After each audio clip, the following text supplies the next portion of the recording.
gloire de Shinakirib. Ninive. Ah, Shinakirib est rentré dans Ninive, dans le sang, dans le boue humaine et la chair vive. Il a taillé sa route et creusé son sillon,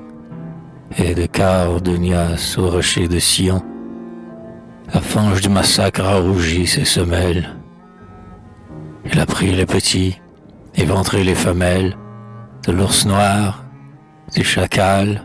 de l'homme et des lions, et, sous les fouets de fer, poussés par millions, les captifs hébétés et la tourbe vaincue, des nations qu'on marque et qu'on vend et qu'on tue.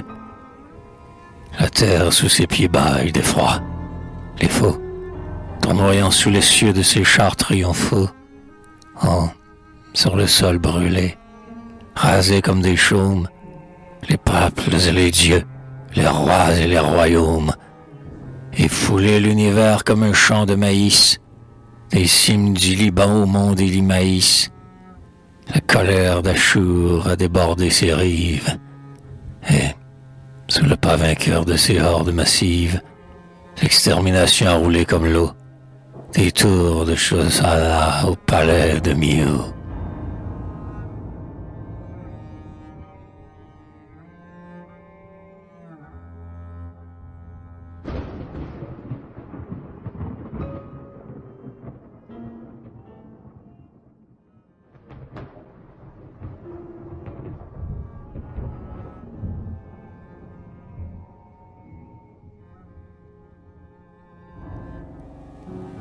Les vaincus. Il a vu les vieillards, prisonniers inutiles, se rouler dans le sable ainsi que des reptiles, en crispant des moignons coupés, et, sur les croix, se tordre mutilés les cadavres des rois. Il a versé le plomb fondu dans les entrailles des chefs et cimenté les fentes des murailles, avec la chair encore tremblante des captifs, foulés sous le sabot des étalons rétifs, des ventres convulsés blancs de jeunes filles qui sursautaient, ainsi que d'atroces chenilles. Lui-même, observateur du rite ancien, s'armant du fer rougi qui siffle et du charbon fumant, a fait sauter les huards des orbites vives et scellé d'un anneau de bronze les gencives de milliers de vaincus liés à des poteaux. La peau des écorchés criait sous les couteaux, en lanières de cuir lentement rabattues, et, rouges, pantelons, pareils à des statues de viande, ils ont montré, hideusement mouvants, en des trous pleins de verre leurs yeux encore vivants. Et là, dans son palais, cancer 3 enceintes, maçonné des blessés parmi les briques peintes, il a bâti d'Achour l'indestructible écueil, et nivelé l'Asie entière. Son orgueil entend, sous les sabots de ses cavaleries, le cœur tumultueux des dernières tueries. Et, dominant la voix des acclamations, le râle épouvanté des générations, scandant l'horizon sa marche triomphale.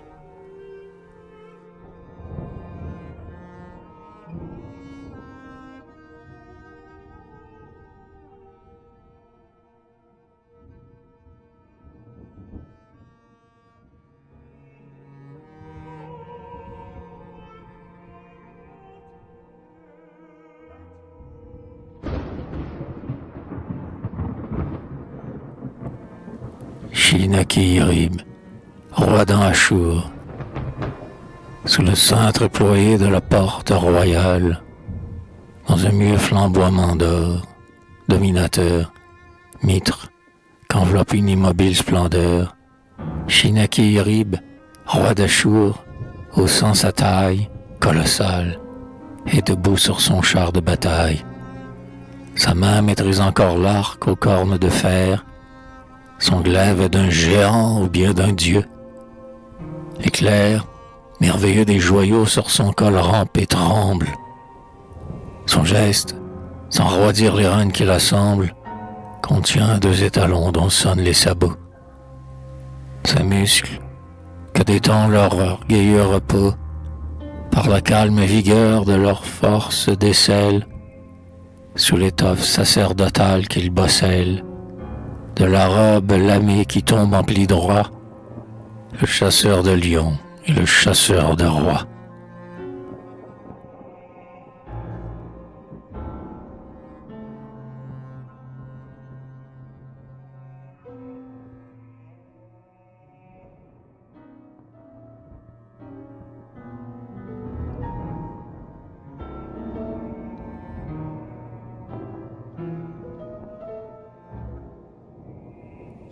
Les villes,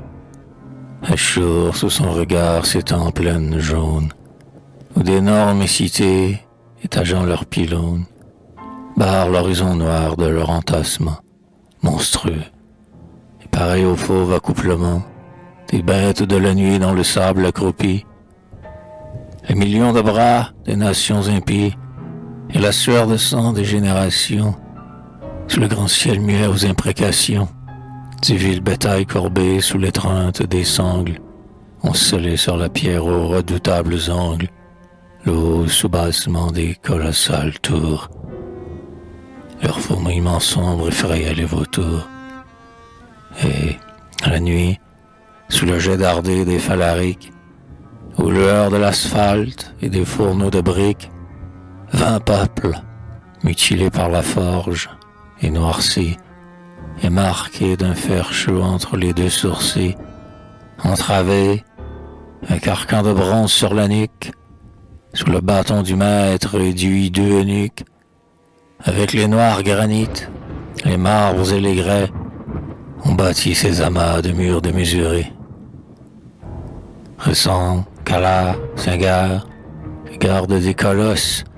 où le chasseur Ximroud a parqué ses molosses, et qui montrent, scellés au fût de leurs piliers, les anneaux de métal rivés à leurs colliers, terribles, et pareils aux étranges ceintures, qui pendent au plafond des chambres de torture. Mais ces villes, dressant au fond du firmament, de leur base de fange à leur entablement, l'amoncellement noir de leurs architectures, et des rois disparus les hautes sépultures, ces villes, encombrant la face du désert, des plaines de Shinar au rivage d'Azer, et dont l'ombre paraît à l'ombre des montagnes, des lames et des lassards envahissent les campagnes, ces villes où la tour s'étage sur la tour, auprès de Ninois la Grande, où règne Achour, sont comme des aiglons sous les ailes de l'aigle.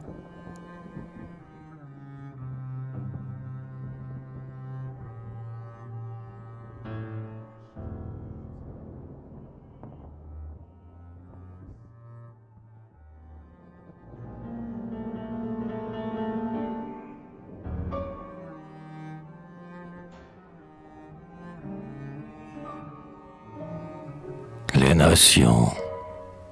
telles que sur le vent de poussière de seigle, le roi d'Achour contemple, ondulant ses pieds, la houle des vaincus aux flots multipliés, du fond de l'horizon venant, lourde marée, se heurter avec des clameurs exaspérées, au mur de la terrasse, où, debout sur son char, victorieux de ceux qu'a condamné Ishtar, le conquérant du monde agenouillé soulève sa stature de Dieu dans le soleil du glaive. Ils viennent, muets sous les expiations, ces troupeaux qui longtemps furent des nations,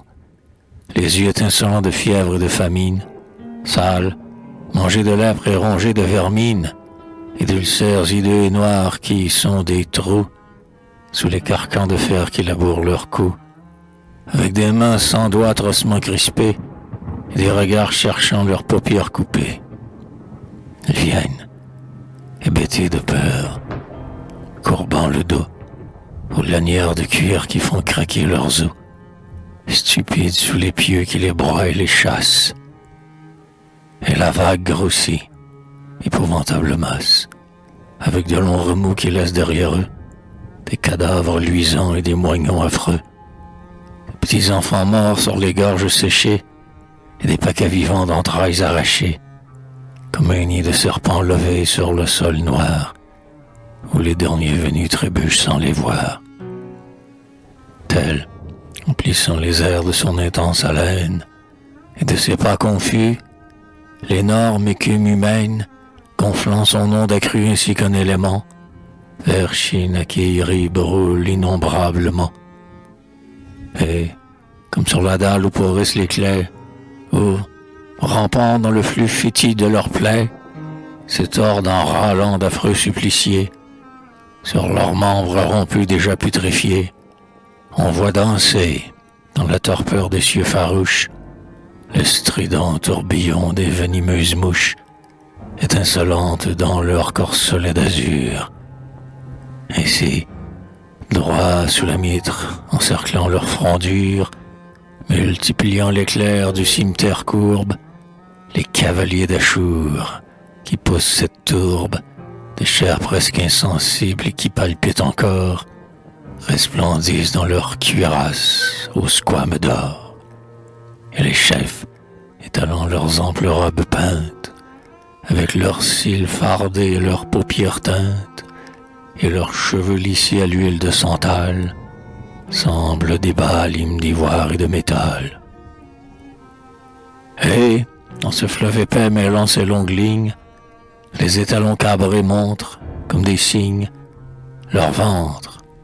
par l'éclair un moment embrasé, et leurs sabots battant sur les rangs écrasés, où des haillons de peau tournent avec les roues, des chariots sculptés hauts comme des proues.